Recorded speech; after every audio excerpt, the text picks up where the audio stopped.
Friends, how are you doing? It's a snow day, more than likely where you're at, or unless you're dealing with other weather conditions. It is wild out there. So, listen, let's talk about SoFi. Let's talk about Palantir a little bit. There's going to be other things in there too that I'll mention, obviously. But, I think there is a general thing going on right now in the market that I'm seeing in comments, I'm seeing in chat rooms, I'm seeing with people that are maybe new to the market. They haven't had too many seasons here in the market, and just kind of my mental thought capacity where I'm at right now with all this. I'm going to tell you about it. It doesn't mean I'm right at all. It doesn't mean I'm wrong, right or wrong. It's just kind of how I think this is going to go. And the market is somewhat of a creature of habit, and it goes through these moments here. And I do think there's particular times, especially in individuals' lives, where they can make the wrong move, the right move that will totally change their future, or a move that will not change their future. And I'm going to talk about what I mean by that. So obviously, bullet points of what we're seeing right now in the market. We're seeing huge doubt in the market. I mean, the Feds have literally come out and just demolished the market with, we got some problems. Job reports have been bad. The job reports for December came out. They were okay, but there probably will be a revision of them, and they'll probably be, that's what they've been doing. Every time they come out with the job reports, the first vision's good. Then they come back out and they're, well, actually, we went over the numbers again, and they're actually not that good. So we've been seeing that. It's kind of the same episode, a repeat here. Inflation going little by little ticking up here, and it's going up, so it's not good. It's not terribly, but it's still going up nonetheless. Consumer spending. They're not doing as many rate cuts. Are they going to do a rate cut here in January? Yields out of control. Zombie apocalypse. The list goes on and on. So it's a situation right now where the market, big money, little scared off. Okay, now more than likely what's going to happen here, with this situation, is that we're getting into a situation where this week coming here is the last week before Trump takes office. Okay, so this coming week will be the last week before Trump takes office. So with that, I do expect the market to start to uptick a little bit. I think the next 2 to 3 weeks in the market will probably be good. After that, that's really the blurry vision in the short term of what's coming here. How are tariffs going to react to the market, vice versa? Things that Trump is signing into law, things like that. So how is the market going to meet Trump? In the market, funny enough, when Trump won the election, it priced in Trump. It priced in Trump. The market was excited about that, enthusiastic. I mean, it was like a huge uptick. I mean, it was pretty much black and white. You could see what happened. You have to be a genius to see what was going on. But with the Feds coming out with all this, everything that's been going on this year, with since like September, with job reports, inflation numbers, all this stuff just keeps coming in like it's not great, and now it's kind of just boiling over. And now the Fed, Jerome Powell came out and said like, hey, we're not going to do as many rate cuts, and we'll get back to you in January. So I think there's this cross line in the sand right now. There's a line in the sand with individuals. And I've seen this line before. It's a scary line. There's no doubt about it. So, if you got $5, you got $500, you got $5,000. I understand what a lot of people are going through with this right now. I will never tell anybody to, unless you're a short trader and you're scalping, day trader in and out, that's a different conversation. But when somebody wants to get into the market, fundamental good companies, I will never tell you not to start investing. Okay, I will always be investing in the market, even when the market's high, when the market's low, when the market's unknown. But one thing I can say is right now, there are golden opportunities right now that will bring you success if you're willing to go through the storms with them. And that's why I'm talking about Palantir. That's why I'm talking about SoFi, because with uncertainty in the market and all these new things that are going to be going on here in our market reacting to certain things right now, there is unknown in the market, 100%. You can't not say that. The market is showing that. But that could be in the short term. It could be. But one thing we do know is that market, compared to what good companies are bringing in earning-wise, that's a little different, okay? You want your market to be afloat and sailing right, but also you want to be putting your money into good individual stocks as well. So let's talk about SoFi for a minute here. SoFi is in a very particular timeline right now. So you've got Trump coming into office on January 20th. That day the market's closed. It's Martin Luther King Day, so regardless, the market's closed. The market will open back up on the 21st. Well, it just so happens SoFi has earnings, okay? It has earnings on the 27th, that next week. Now, more than likely, when Trump takes office here, the market will be moving. It'll be pushing pretty good here because that's just generic, usual stuff that happens when a president. It doesn't matter who the president is. It's just you're always going to have a good week or two when they take over. Everybody's excited. The bell, yay!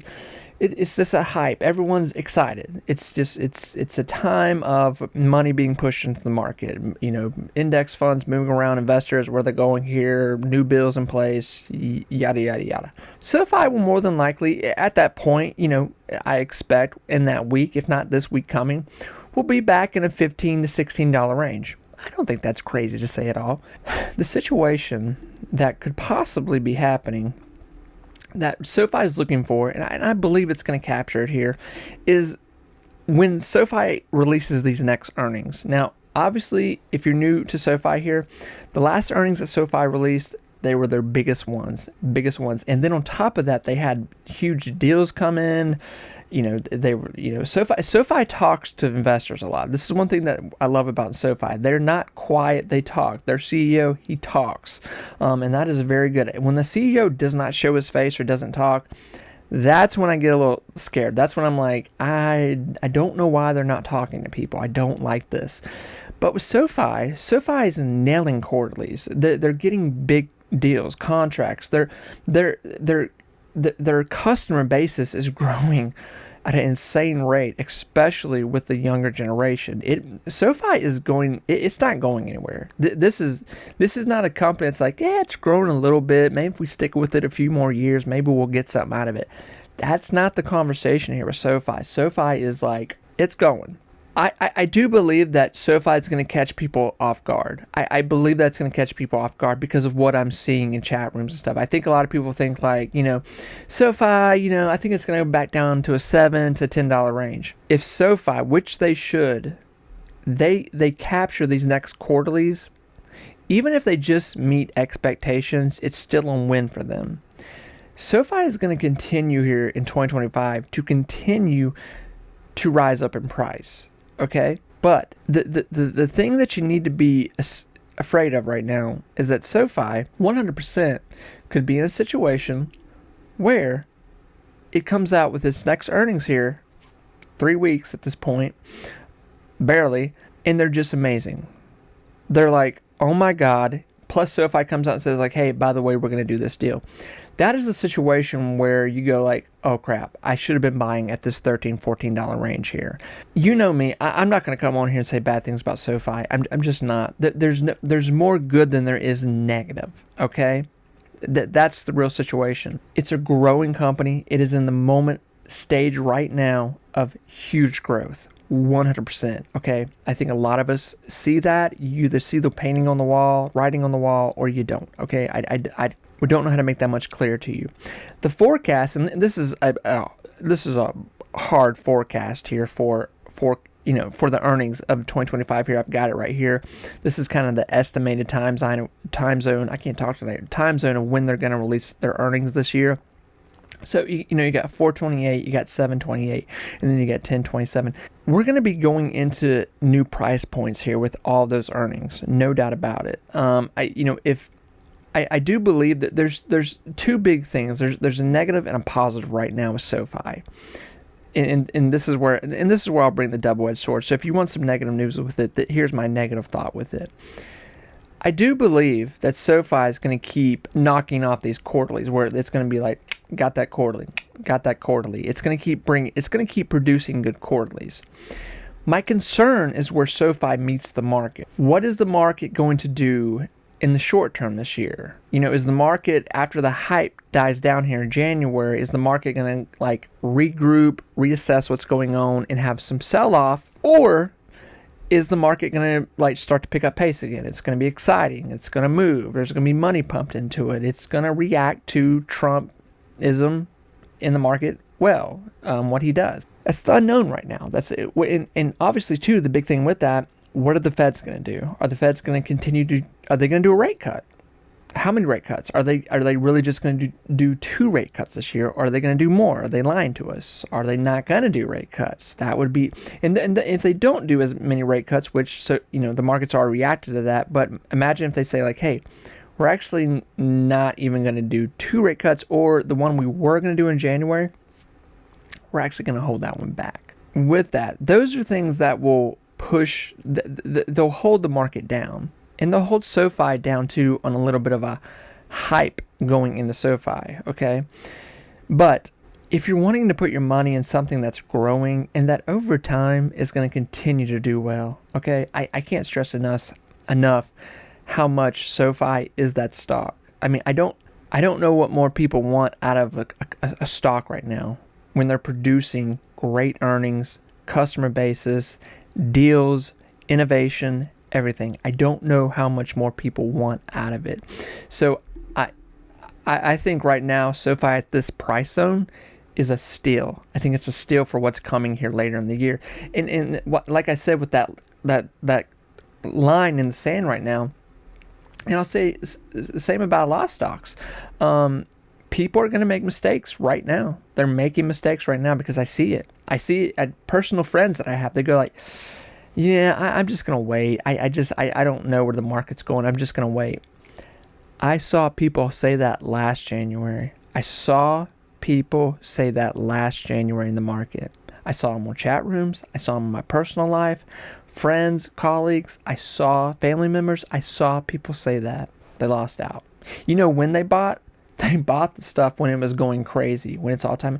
Do you realize that is when most people buy stocks, crypto, when they see it go freaking berserk? Because in their head, when it triggers something, they go like, "Oh, this stuff's going through the roof. I better buy it." That's when they buy, and then it sells off. They bag hold it, and then they come back to you, and they're like, "Well, this stuff sold off. You don't know what you're talking about. I'm not going to listen to you anymore." And you go like, I told you to buy this when it was like nothing. Like, what do you don't buy stuff when it's going through the freaking roof and it's 2 days before or after earnings. Like, or they just come out with some huge deal.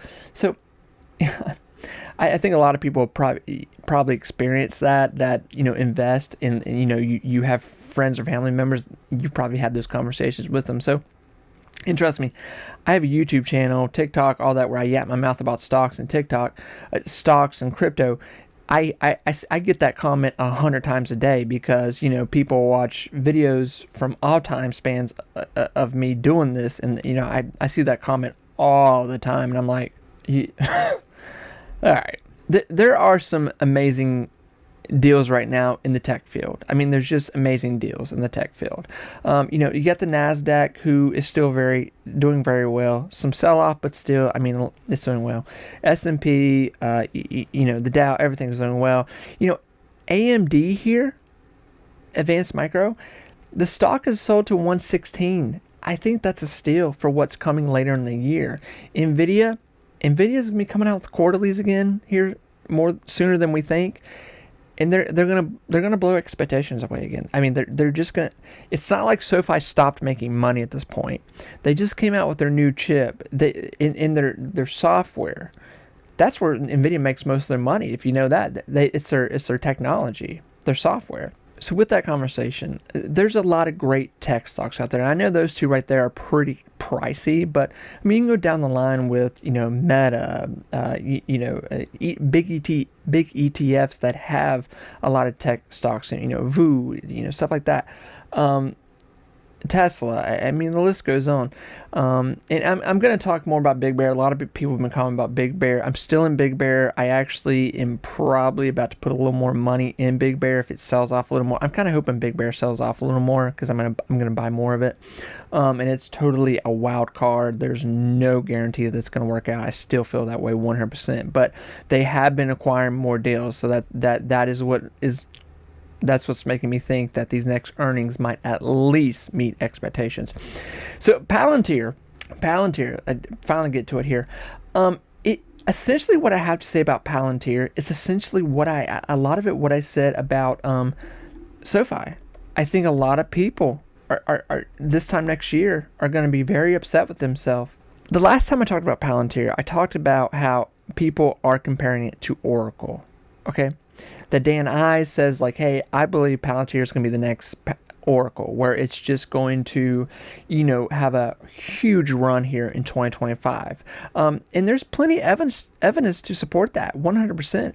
Palantir, its last earnings, once again, its biggest earnings it's ever had. And then right after earnings, they were still getting deals. They were still getting big deals. And that's the thing with Palantir. When Palantir gets these big deals that we talk about, people lose track of them because they get so many of them. So listen, I've been with Palantir here since it was struggling to hold a $10 position, okay? And now Palantir's ran up to this. Palantir obviously will be pushed back from the market depending on what the market does, as with everything else. The market, we have to have the market running, okay? We need the Dow, we need the S&P, we need the NASDAQ to do well. They have to run or they will hold back everything. But tech stocks, we know they're going to rule the roost this year again. Palantir will make its own roads no matter whatever it has to do, it will run. It may not run as hard if the whole market's not doing well, but it will still run nonetheless. So you have Palantir, who is bringing in ungodly money right now. No debt, paid off, cash on hand. I wouldn't be surprised. What I think kind of may happen this year with Palantir, I think that Palantir possibly, now that they have cash, a lot of cash, they may start acquiring positions in other companies this year, AI stocks, AI companies. And obviously that's been a lot of the conversation with Big Bear AI and Palantir, and why Big Bear has become so juicy, such a conversation, because people are like, are they about to do something really big together? I think Palantir is a safe, I know it's a safe bet here into this year. I think a lot of people are going to get fooled. I think the main thing, what I'm trying to say here is that, when the chips are down, when they look down, when it's red in the market, it simply means opportunity. Okay. If you've been in the market for a year, 5 years, 10 years, 20 years, I think the majority of people will agree with that, especially if you've been in the market for over a year or two. People don't make a lot of money in the market when they're buying stuff when everything's green. It's days, weeks, or a month like this when things are selling off. It's hardship, okay? Because this market could turn around fast. This could be a trick right now, okay? This could be big money manipulating the whole thing, okay? We've seen it before. We could be in a fake pump right now, in the opposite of it, essentially, where we're seeing a sell-off. They're scaring investors, they're selling off, and still the market has not lost a lot of money. There's still a lot of money in this market right now, and it's about to flow back in here this coming week, especially the week after that with Trump coming in, at least for a week or two. But February is really going to tell us where things are going to go right now. I think that's the big thing. Where are things going to go here? So friends, I know I haven't talked about Palantir a lot because I just talked about Palantir, so there's not much more to say about Palantir other than it's a solid investment, okay? They are bringing in ungodly amounts of money right now. There's a reason why they keep beating the last earnings. Every earnings, they beat the last one. They're beating expectation. They're acquiring huge deals. Their CEO Alex Karp has no problem coming out and hyping up the stock, but saying as much as he can, where like, hey, we got some big things coming. coming down the pipeline here, we have no competition, we have no ceiling, and we stand alone with where we are with what we have. We're not scared of anybody. We're so far ahead of where we're at right now. And Alex Karp, one thing I love about him is that he's so open and honest about Palantir and where AI is here in America. You have to understand that the biggest AI companies right now, the biggest companies, stocks that you can put your money in right now are right here in the United States. We have them. We control the AI stocks, and they're in our market. So whether you're putting lots of money into ETFs this year, which I totally think you should, I do. I think everyone should start a Roth IRA, retirement, have double, whatever, 100% you should. You play the field that way, or you're doing individual stocks. Like you just I just want to put like $5, $100, $50, whatnot in Palantir every week, or take a lump sum of money and buy it at a certain price. I think that's a very smart idea. What I'm trying to say is people are about to be shocked with where this market is going this year, okay? I saw people do this exact same thing last year. Same thing. I saw it the year before. When we have huge movement in the market and then it sells off, people get scared. And listen, even if we see a drastic, more of a sell-off in the market than where we're at right now, it's just opportunity. One thing that time will tell you about our markets, they come back even bigger. These tech stocks in 2024, they made so much money. It's hard for your brain to understand mathematically how much money just Nvidia made alone. Not to mention that some of these chip makers, the actual companies that make the chips, how much money they made. It's more than most countries have, okay? And I'm talking per earning. I'm not talking about a whole year. I'm talking like per earning. I mean, just insane amounts of money. And there's no reason that's going to stop right now, because we are still in a high demand with chips. We're still in a high demand with software, Palantir. We're still in a high demand with new technology software, with banking and new and improved, banking system, Sofi. Okay, put your money in the right positions. Okay, don't waste your time with penny stocks, things that are having bad earnings, that have a history of bad earnings. Put your money in fundamental new companies that have a rap sheet of doing very well and that will continue to do well regardless of where the market will stumble upon this year, okay? Do not let fear control your future. I cannot stress that enough, okay? I cannot stress that enough. There's people that they're going to get left out. They're going to get left out. It's just the way it is, and it sucks, but they're going to get left out because, the thing, I'll say this and I'll shut up. The thing that I see more, and this is with me having a YouTube channel for years now, TikTok, whatever, in just some personal life with investing. Everybody wants to be so right. I want to be right. Of course I want to be right, because I want to know what's going to happen.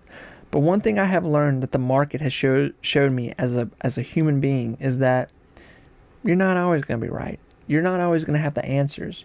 Sure, there's things you can follow. The market somewhat works as a creature of habit. There's patterns, but it can shock me any day. It can make me learn a lesson any day, good or bad. So, will there come moments of fear and shock? Absolutely. But there will come moments of happiness, and you will say, thank God I started doing this when I did it, because I took a chance and it worked, okay? Do not let fear control your investing strategy, especially if you're putting money into good stocks. I fully believe even if Palantir comes out with this next earnings and it's like, that's an okay earning, it's not great, it's not what we expected, Palantir is still gonna run up because it's making a lot of money, and the expectations of where it's going here in the next decade is huge.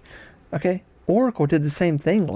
In 2024, Oracle had some earnings were really good, some earnings were like, it still had an insane year. Okay, friends, if you're still here, I wish everyone the best, and I really do mean that. I want everybody to drink from the well here in 2025 and what it's going to bring. I think it's going to be a great year with investing, okay? I really do. I really do mean that. And thank you all so much. I will talk to you soon. I wish all of you the best of luck. Take care, friends. Bye-bye.